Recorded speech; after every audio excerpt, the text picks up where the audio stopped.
Hi மக்களே! Welcome back to Divya's kitchen.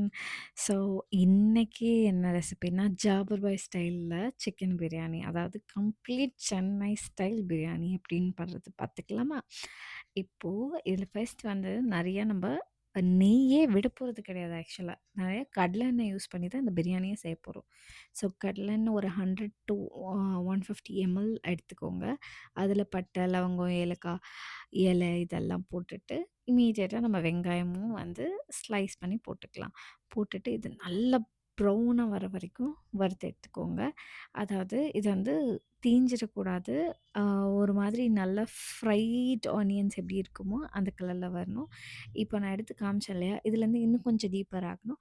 But கண்டிப்பா தீஞ்சிடக்கூடாது. நான் திரும்பவும் சொல்றேன். டார்க் ப்ரவுன் ஆகணும். அது கிரிஸ்பியா இருக்கணும் அந்த ஆனியன். அந்த மாதிரி வந்ததுக்கப்புறமா வந்து ஒரு ஒரு 5 விரல்ல பிடிக்கிற அளவுக்கு கொத்தமல்லி, புதினா நம்ம ஆட் பண்ணிக்க போறோம். கொத்தமல்லி, புதினா நெறைய போட்டுட்டாலும் அது நல்லா இருக்காது. ஸோ, நம்ம சென்னை ஸ்டைல்ல பண்றதுனால இந்த அளவு கரெக்ட்டா இருக்கும்.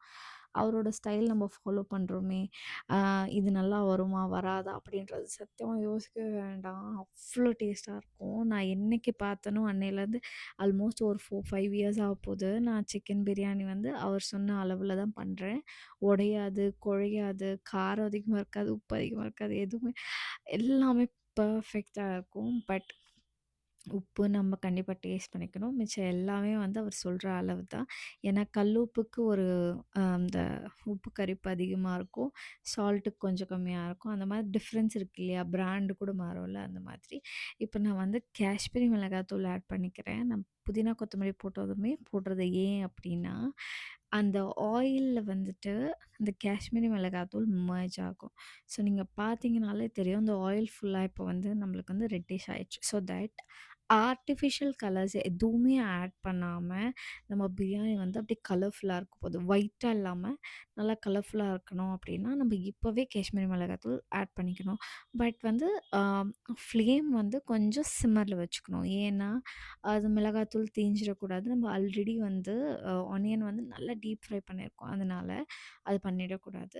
ஸோ, நான் வந்து 1 1/4 கப் ரைஸ் எடுத்திருக்கேன். ஸோ, அதுக்கேத்தா மாதிரி 1 கப்புக்கு நான் ஒரு full spoon ginger garlic paste போடுறேன் அப்படின்னா, 1 1/4க்கு 3/4 ஸ்பூன் வந்துட்டு எக்ஸ்ட்ரா ஆட் பண்ணேன். ஸோ, 1 3/4 ஸ்பூன் வந்து ஜிஞ்சர் கார்லிக் பேஸ்ட் ஆட் பண்ணிக்கிறேன்.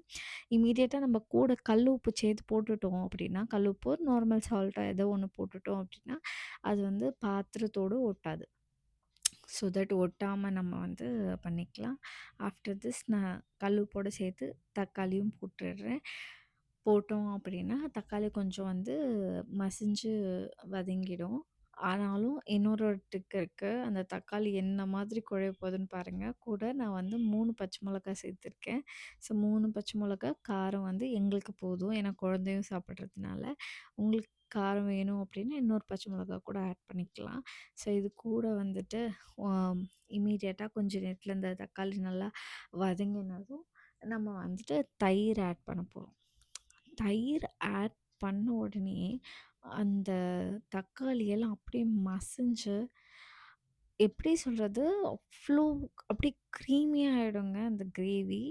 ஸோ வந்து நான் ஒரு 2 1/2 ஸ்பூன் வந்து கர்ட் எடுத்திருக்கேன். கொஞ்சம் புளிச்ச கர்ட் எடுத்தீங்க அப்படின்னா, கொஞ்சம் அந்த பிரியாணியோட டேஸ்ட் நல்லா எலிவேட்டடா இருக்கும். எனக்கு வந்து புளிச்ச கர்ட் இல்லாதனால ஃப்ரெஷ் கர்ட் ஆட் பண்ணியிருக்கேன்.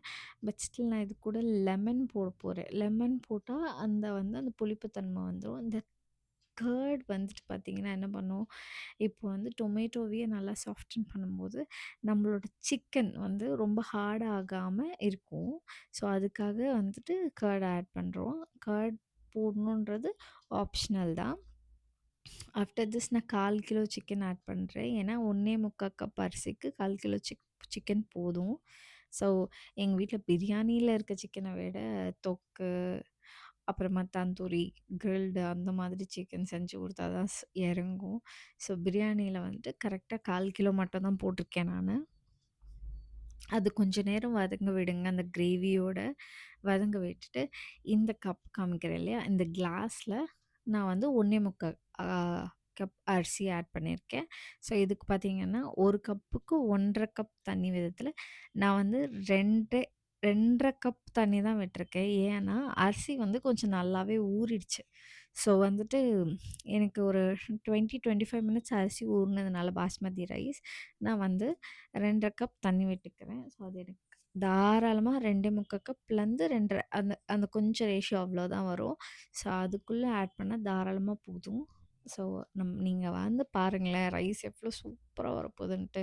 இதில வந்து நான் தண்ணி கொதிக்க ஆரம்பிச்ச உடனே பிளேட் போட்டு மூடிட்டீங்க அப்படின்னா, கொஞ்சம் சீக்கிரமா கொதிக்கும். ஆஃப்டர் தட் நல்லா கொதி வந்ததுக்கப்புறமா அரிசி வாஷ் பண்ணத எடுத்து, வெறும் தண்ணியே இல்லாம அரிசி மட்டும் சேர்த்துக்கணும். தண்ணியோட சேர்த்தீங்கன்னா, திரும்ப எக்ஸ்ட்ரா வாட்டர் வந்துரும். நம்ம அந்த அந்த ஊற வச்ச பாத்திரத்த அப்படியே கவுத்துறாதீங்க. கொஞ்சம் கொஞ்சமா எடுத்து ஃபில்டர் பண்ணி போடுங்க. இல்லன்னா கையிலேயே கொஞ்சம் கொஞ்சமா எடுத்து போட்டுருங்க. But no water. எக்ஸ்ட்ரா வாட்டரே இல்லாம நம்ம பண்றோம். இத லைட்டா கட் அண்ட் ஃபோல்ட் மாதிரி எப்படி சொல்றது? அது அரிசி உடையாம லைட்டா நம்ம வந்து அத கலறி விட்டுர்றோம். அந்த கிரேவியோட அந்த ரைஸ் வந்து மெர்ஜ் ஆகணும். ஆஃப்டர் திஸ் இப்ப வந்து நீங்க உப்பு பார்த்தீங்கன்னா தான் எக்ஸாக்ட்டா உங்களுக்கு உப்பு வேணுமா? வேணாமான்றது தெரியும். எவ்வளோ வேணும் அப்படிங்கிறது தெரியும். இதுக்கப்புறமா வந்துட்டு லெமன் வந்து நம்ப ஆல்ரெடி கர்ட்லாம் விட்டுருக்கோம். அதுலேயும் கொஞ்சம் புளிப்பு இருக்கும். ஸோ, அதனால வந்துட்டு லெமன் வந்துட்டு ஒரு ஒரு ரொம்ப சின்ன சைஸ் தான் நான் ஆட் பண்ணிக்க போறேன். இந்த சைஸ் பாருங்க, இந்த லெமனில குவார்ட்டர் சைஸ்ன்னு சொல்லலாம். அந்த அளவுக்கு தான் லெமன் ஆட் பண்ணிக்கிறேன். எனக்கு உப்பும் தேவைப்பட்டுச்சு. நான் உப்பும் போட்டுன்ட்டேன். இப்போ இத நம்ம க்ளோஸ் பண்ணிட்டு, பக்கத்துலேயே நான் வந்து தவா வந்து ஆம், தம் போடுறதுக்கு, ஹீட் பண்ணுறதுக்கு சிம்ல வச்சிருக்கேன். ஸோ வந்து தட்டு போட்டு மூடினதுக்கப்புறம் கொஞ்சம் நேரத்தில பார்த்தீங்கன்னா, உங்களுக்கு கொதிக்கும். நல்லா கொதிச்சு ஓரளவுக்கு வரும்போது, ஆம் அந்த ஈவனா ரைஸும் தண்ணியும் ஈவனா வரணும். இப்போ இன்னும் கொஞ்சம் ஈவனா வந்துருச்சுன்னா, நம்ம தம் போடுறதுக்கு வச்சிடலாம். இப்போ இந்த ரைஸ் வந்து மேல வரணும்.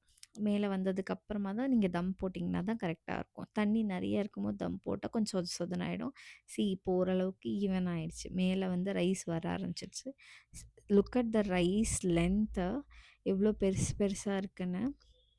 இந்த மாதிரி வருங்க உங்களுக்கு. இதே ரேஷியோ, மெஷர்மெண்ட் நீங்க பண்ணீங்கன்னா, பிரியாணி அவ்ளோ டேஸ்டியா இருக்கும். கடை பிரியாணிலாம் ஒண்ணுமே கிடையாது. நம்ம வீட்ல அவ்வளோ சூப்பரா செய்யலாம்.